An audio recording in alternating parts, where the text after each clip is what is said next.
Welcome to Getting Real with Real Estate with Danielle Kempf and Jim Kempf, St. Louis's favorite father-daughter real estate team. Your source of real estate information in the greater St. Louis area. All right, so I was thinking today, Danielle, we would talk about inspections. Okay. Right? So what would be like your biggest fear? Like your client said, I'm okay, I don't need to do inspections. And then the next day or something, what would be the biggest, oh man, I wish they would have done inspections thing that you can think of? I don't think I've had one. Because, I mean, like, my clients have always done the inspections. It's just been, like, an aftermath of after they closed on the home, then that's when the AC went out, like, 2 weeks after closing. Yeah. But, I mean, we knew from the can't- inspections that it was old and that they needed to be serviced. We knew all that. Right. We didn't know that they were going to crap out 2 weeks after closing. So a long time ago, I sold a house. Yeah. I was the listing agent. Beautiful rehab. It was in our subdivision, the one by Molly's house. Yep. So I sold this house, and I got a call like 2 days later, right? And it had a finished basement. The seller put a bathroom in there, put a all brand new carpet, nice. It looked really nice. Yeah. And we get a call. I get a call 2 days later that the sewer backed up on a lady, Ooh. right? Yeah. And it got the carpet all messed, Yeah. all that, right? With the typical sewer backs up. But of course, she didn't do a lateral line inspection. Oh. But like if that would have been my buyer, I would have been horrified Agreed. Oh, yeah. because that's one of the things that we try to, or I do anyway. That's like one of the like must-have. must. You better do that inspection, right? And I mean, like if it's an investor who's, they're just going to tear the place apart anyway and replace half of everything. That's more so fine for a building Yeah. inspection, but sewer lateral, you don't know what's happening underground unless you get in with a camera and see it. And she didn't do an inspection, and this house had been vacant before my client bought it, and of course it probably had some gunk down there that was Built up right. and And then dried as soon as she out, started flushing things, backed up on her. clogged it up, and yep. So that was bad. So that, like, if I represented that buyer, I'd have felt horrible. Oh, That'd absolutely. be horrible. So that's one thing I was thinking of. So Okay. that kind of leads us into why we do inspections, Yeah, right? why we do we even do recommend them. clients do inspections, right? So what's the purpose of an inspection? Oh, that's for me to answer. You don't have to. Well, I mean, kind of. Just to find your major issues in the home. Like, your inspector is going to call out every little sometimes nitpicky, but they're going to tell you if an outlet isn't properly grounded or if a window doesn't hold open. They're going to tell you all that because that's what they get paid for, and you want to know that going into the home. You're looking for the major issues, like I said. You're not looking for... Not every little pit. Yeah. Yeah. Right. You want to be. You got to be reasonable, right? Just because the door doesn't... But you want to know. Close. You want to know the current. It's right. It's the current condition of that house on the day it was inspected. Yes. Right? Pretty much. You told me that the other day. Yeah. So I was in the car business, right? So Yeah. kind of, it's like buying. Everybody's done this. You buy a car, right? The difference between buying a new car and a used car. What's the difference?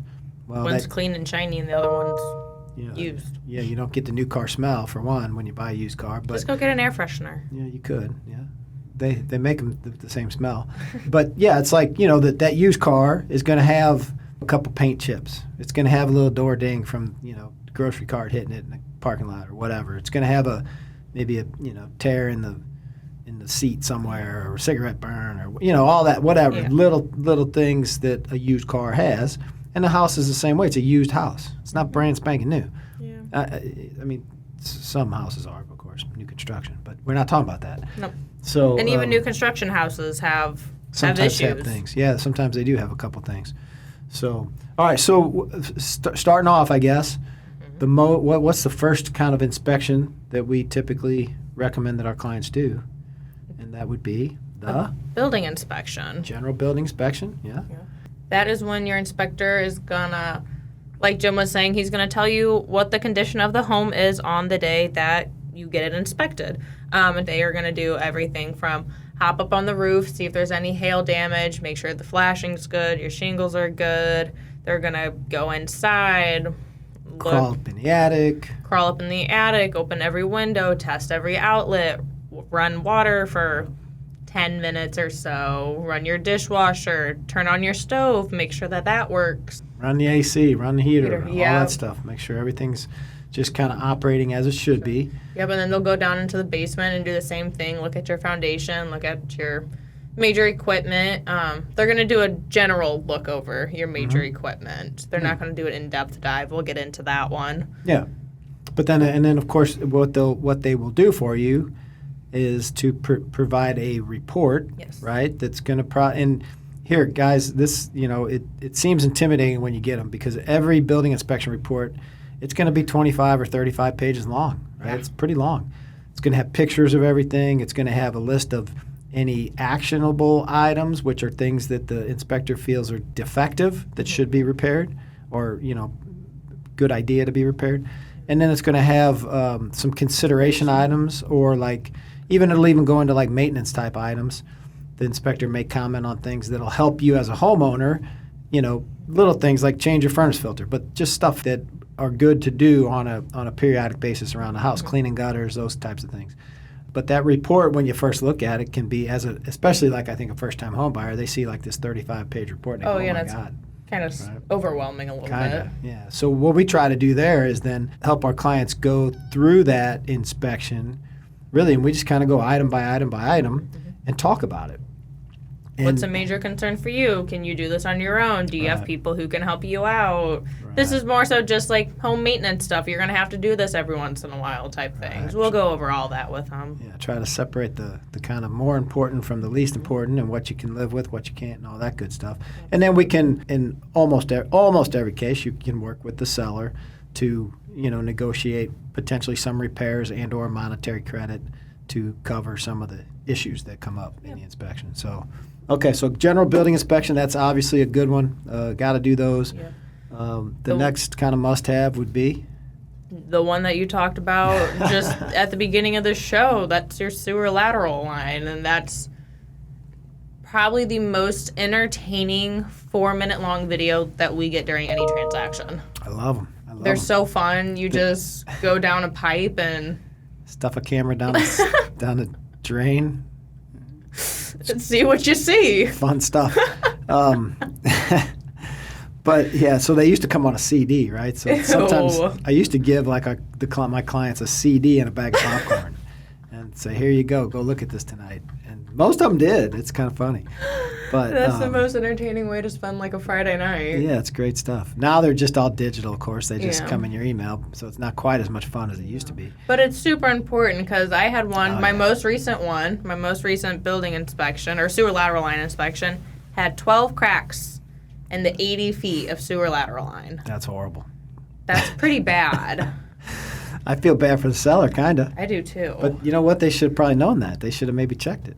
They should have done a sewer lateral line inspection when they bought the place. Yeah, that's right. And so, why, as a buyer, why do we think that that's important for you? So you don't get a backup 3 days after closing. Yeah, that's one reason. But really, the bigger reason, I think, is because of the expense of fixing it. Oh, yeah. Right? Super expensive. Yeah. So if you think about it, in most homes in St. Louis, the lateral line that's underneath your home is made of cast iron, and it's been underground for a long time. In some cases, 100 years, right? Some houses, especially in the city. Yeah. And then once it gets outside of your house, it's sections of clay pipe, 6 inches in diameter, and they, usually like 4-foot sections or whatever, and they run from outside of your home to the sewer line. Sewer land. It's like Disneyland.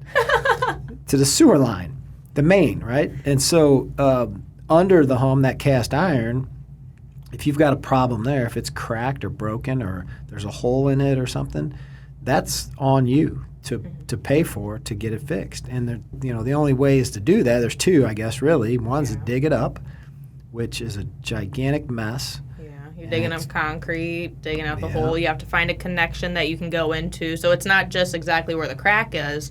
You got to be able to replace that pipe at a good connection. Yeah, that's right. They got to be able to put a boot around it, right, and strap that on, whatever, tighten it up, and without the existing pipe crumbling around it. So sometimes a 2-foot repair turns into a 10-foot repair because the pipe along that section is just not stable enough to be able to put together. So that can be a really, really big expense. You're talking like, I'm guessing here a little bit, but $100 to $200 a foot to repair that kind of stuff. So that's a big thing, and we don't want that to fall on our buyers when they've just bought a house and have that kind of issue. The other way of fixing it is to put a liner in the section of pipe that has damage, which is a good way of doing it. It's less invasive. It's just like putting a giant balloon on the inside of the pipe, so it gives it a smooth surface in there, so water and stuff isn't going out through the cracks in the line. Yeah, it's like lining it with a piece of PVC almost, right? When that plastic expands, and it's actually a really cool way of doing things. But the same thing is not cheap. So anytime you're dealing with sewer line repairs, it's not cheap.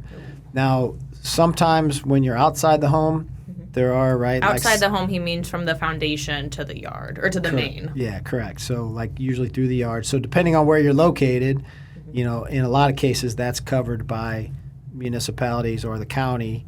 There's a lateral line program that you actually pay insurance on through your MSD bill that can cover some of those repairs. But like in the city, it's on you still. So it just really depends on where you live. But that lateral inspection is just like that's one of the things we tell our clients every time. You're really better off. Of course, it's always their decision, right, if they want to do it or not. But that's one of those kind of you better get it done. Agreed. Right? Agreed. Yeah. So. It's a good use of your money. You're going to be putting some money down. So for all the inspections that we're talking about here today, you paid those at the time of service. So I don't know, you'd probably, as a buyer, estimate maybe $800 to $1,200 for inspections. Yeah, that's probably a pretty good range. Yeah.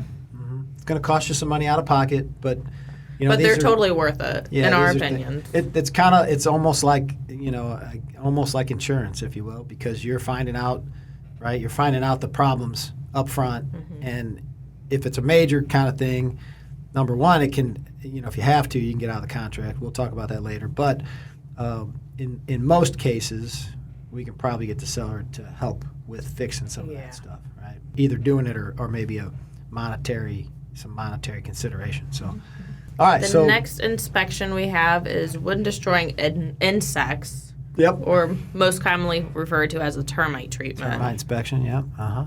So yep. But my thing. There's two kinds of houses in St. Louis, right? What kinds? You humor me. I like that. Well, there's the houses that have had termites, and there's the houses that are going to get them. No way. I swear. DJ told me that. I've been using that one with his permission for a long time. But it is true, right? I mean, termites are they're very common throughout St. Louis, and sooner or later you're probably going to get them in your house. I've had them in mine long time ago, but it can, you can always take care. You can treat. So, but yeah. So your inspector's going to go around your house and just look at a lot of the common areas where you might see termites or see the shelter tubes that they build. Right. So termites don't like light. They're like vampires in that sense. That's right. They're wood-eating vampires, little bitty guys. But what they do is they build like a mud tube, and they may come up from the ground, and you may see these even like if your foundation is like your sill plate of your frame house, if that's a short distance from the ground, they may build a shelter tube up the foundation to get into that wood, and you don't really see them, but you see the tube. Yep.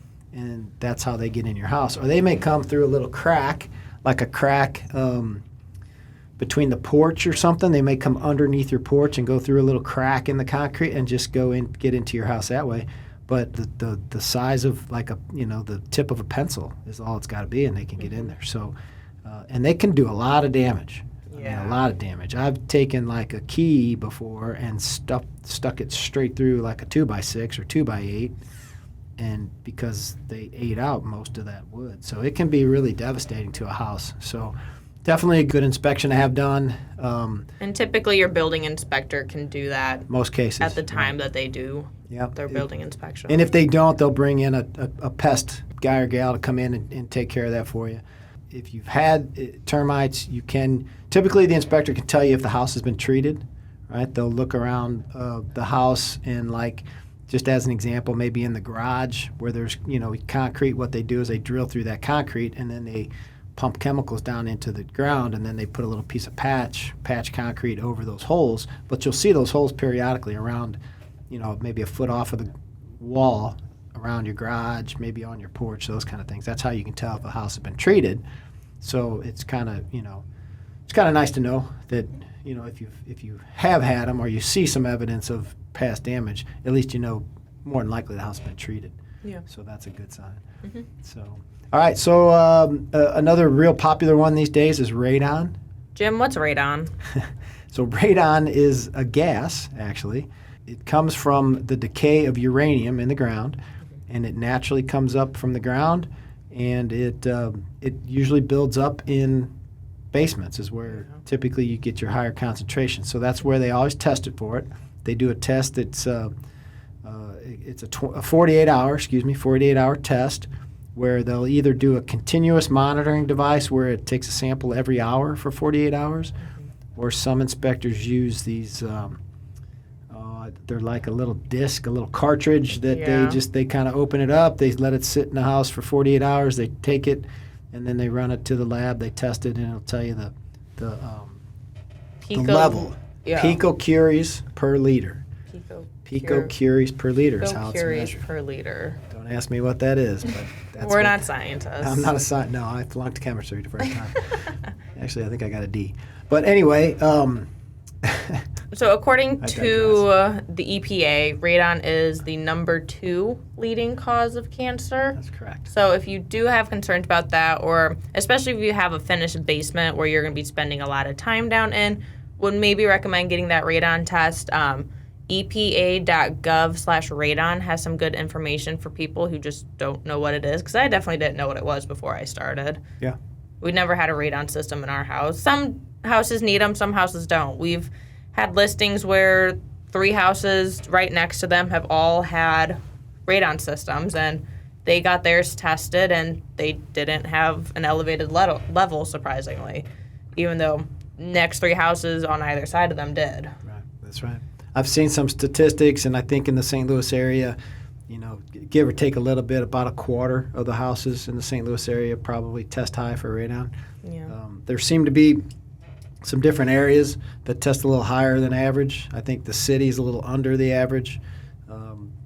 I've heard other places, that maybe like South County, 63128 and 29, that's like the Oakville, Melville area zip codes. Yeah. Baldwin, I've heard, in that area tends to test a little high sometimes. So it's important, again, like Danielle said, if you're going to be in your basement a lot, if somebody's going to have a bedroom in the basement or something like that, probably a good idea to do it. If your house does test high, there's a mitigation system that can be put in the house. It's not super expensive, but it's, again, from the buyer's perspective, right, we'd rather have it known before they buy the house. Correct. And then if we have to, we ask the seller to put in that mitigation system. Mm-hmm.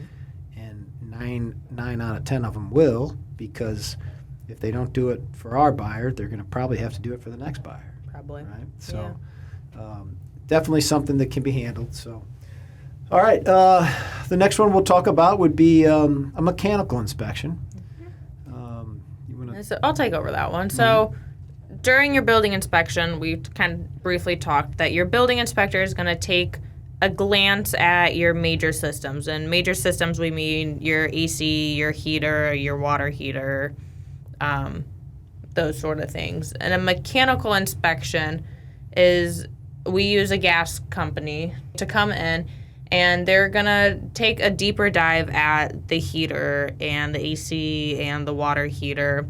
And they're even going to test the gas lines in the house, make sure that they're holding pressure. They can see if there's a little leak somewhere. They can't tell you exactly where sometimes, but they can tell you if there's a little leak. And the small leak isn't gonna blow up your house, more than likely, but you do want to get that addressed. Hopefully, right? Hopefully not. But you do want to get that addressed. Again, just as Jim said, you just want to know what to expect when you're getting into the home. And if that's one of the things that comes up, you might want to consider getting it taken care of. When we have a buyer that buys a house, and especially with older systems. Yeah, I was just gonna say that if they had, let's say maybe it was just renovated and you got a brand new heater and air conditioner that probably has some type of warranty on it. Mm-hmm. Maybe you've got a 2-year-old water heater. Those kind of things. In my opinion, you're kind of wasting your money getting a mechanical inspection on something that new. It's just my opinion. But like Danielle said, if it's a house, 1995 water heater. Yeah, if they're old like that, if they're 10 plus or 20, sometimes we've seen them, 30 years old, you probably ought to have them just looked at. And again, they're just going to look at them in a little bit more detail, and find any potential issues that you probably should have fixed. Yep. Okay, so next we would maybe talk about an air quality test. A lot of times we call it a mold test because really that's what they're looking for, is elevated levels of mold. Mm-hmm. Pretty simple kind of test. It's just an air sample. The technician comes out. They'll do a couple air samples outside the home because there's mold in the air that we breathe every day, right? Just different levels. All you got to do is listen to the weather report on the TV to know that. But so they test the ambient air, and then they come inside the house and they'll test in several locations. Seems like the basement, right, is usually an area where they kind of focus, but they'll test other areas as well. And it'll just they'll run those through the lab, basically tell you what kind of mold and how much is in the. And they'll give you a detailed report of every kind of mold there is that pops on up, and if it's a concern, if it's not, and talk about a bunch of words you can't pronounce. Yes, that test has got them on there, so it's kind of funny. But yeah, it'll tell you every kind that you have, and so that's kind of where that works. If it again, going back to that, if you do have some mold-like substances in the house, or they do test high for mold, that can be remediated for. Yeah. There are plenty of mold companies that can come in and, whether they got to do some scrubbing on some, floor joists or whatever they got to do, they can get it, treated. Yes. And pretty much take care of the problem. One of the things we recommend our buyers, our homeowners do going forward from when they purchase a home is always run a dehumidifier in their house at least 3 seasons of the year. So spring, summer, and fall, you want to keep, especially in your basements, you want to keep that humidity level down, and that's what a dehumidifier will help do. Because mold does not grow when your heater's on. When the dehumidifier, right. Or when the heater's on, it dries out the air. Exactly. Yep. So you don't have to worry as much. But in that summer, how the hot and humid St. Louis summers are, that humidity builds up in your house, and mold likes it hot, and it likes it damp, and it likes it dark. So basement. Basement's a perfect place. So keep those dry, and it won't grow either as much or at all. Yeah. And then the last inspection we're going to talk about today, is the thermal imaging. So that's kind of a newer tool that some of our inspectors use in their inspections, and it's pretty neat. So, and unfortunately, none of us are Superman. It's Superman who can see through walls, right? Who has X-ray vision? Okay. I don't know. I don't know either. I'm not sure. We'll say it's Superman. Superman sounds good. Superman sounds probably a good answer. But none of us can see through walls. But with the thermal imaging camera, it's an infrared camera, and the inspectors use it to look through the walls. So it's really cool for looking up on the roof. If there's any, especially around a chimney area, if the flashing hasn't properly been put on and there's maybe some water getting into there, they can see that through there. Mm-hmm. If you have if you have finished space between or underneath like a finished basement. If a finished basement, I'm trying to get words out. Easy for you to say, right? Yeah, like if you have a drywall ceiling in your finished basement, right? Maybe you want to go and under a bathroom would be a perfect place to look. And that those thermal imaging cameras we've had some clients that have had issues like that where they'll see, I guess the wetter areas kind of look like a purpley or bluish color, right? And so they can tell that, hey, there's some water right there. So that just leads you to, okay, What's it coming from? Where's it coming from? Got to get it fixed, right? Yes. Because you don't want an actively, because then you go back to that mold, right, that we just talked about on the air quality test, and any water leaks, that's the next thing that's going to happen is it's going to start growing mold. So, the thermal imaging is pretty cool. It's, like Danielle said, kind of newer technology, but it's really very helpful. Cool. It is. Yeah. Helpful in seeing stuff like that. So that's really, there's other stuff you can do, I guess, but those are the major ones that we most commonly see and use here in the St. Louis area. Yeah. That's so, right. Jim, question. So after I've gotten all these inspections done, Yep. and what happens if something shows up and it just scares the living daylights out of me, and I just, whatever it is, I can't buy the home. That's too much. Well, so Can I back out? Absolutely. So that's one of the protections of the contract, right? That's a contingency in the contract, is the ability for the buyer to do their inspections. Typically, we have a 10-day period of time once we get under contract to do the inspections. Mm-hmm. And then really you have three options as a buyer after doing your inspections. Yep. You can either, if everything looks great, and you're happy and pleased, and you don't have nothing really to worry about. We just say, hey, we're good to go. We'll perfect home. Yep, we'll accept the house in the condition it's in. We don't see any problems. We're good to go. Move on toward closing. That contingency is resolved. The other option for you on your last, what you just asked me there, if there is something really major or like a lot of stuff that taken in just whole too much is sometimes. just too much to deal with, you can terminate the contract. So that you're well within your rights to do that. We provide notice to the seller on an inspection notice, just says we're terminating the contract, then execute a mutual release and you get your earnest money back. Mm-hmm. So that's that protection. And then the other option is just, if there's, let's say there's a handful of things wrong, we go through the list together, we talk about what's important, and we ask the seller, hey, Mr. Seller, we got 10 things wrong here. If you fix 5 of them or 6 of them, we'll be fine. Well, then we're okay moving forward to closing, mm-hmm. and we negotiate that with the seller. Sometimes they say, yep, we'll get them fixed. Sometimes they say, well, hey, how about if I throw you a little bit of cash? I don't really feel like doing it. Mm-hmm. And you can maybe get a little closing cost credit, so that's less money to bring to closing. And that works out as well. Then when you buy the house, you've got some cash freed up to take care of a few things. Or if you're a handy person, you do it yourself and save some money, right? Yeah, so build that sweat equity. That's not a bad way to go. So so that's really your 3 options after doing inspections. Mm-hmm. And not gonna lie, it's probably the most challenging and most stressful part of your home purchase.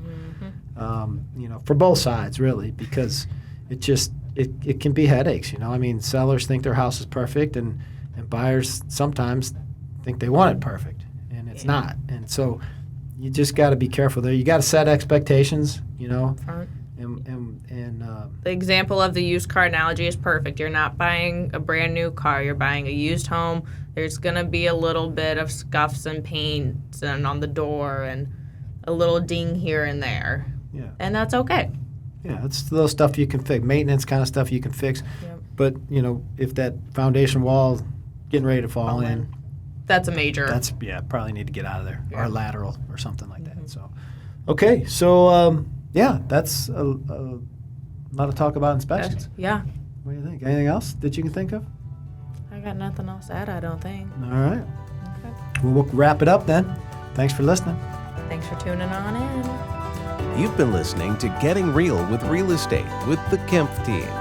Have questions about real estate or something you'd like to discuss? Contact the Kempf Team at 314-336-1926 or visit our Facebook page at facebook.com/the Kempf Team. Don't want to miss any episodes? Follow us on your favorite podcast app or YouTube. The Kempf Team. Real, honest real estate.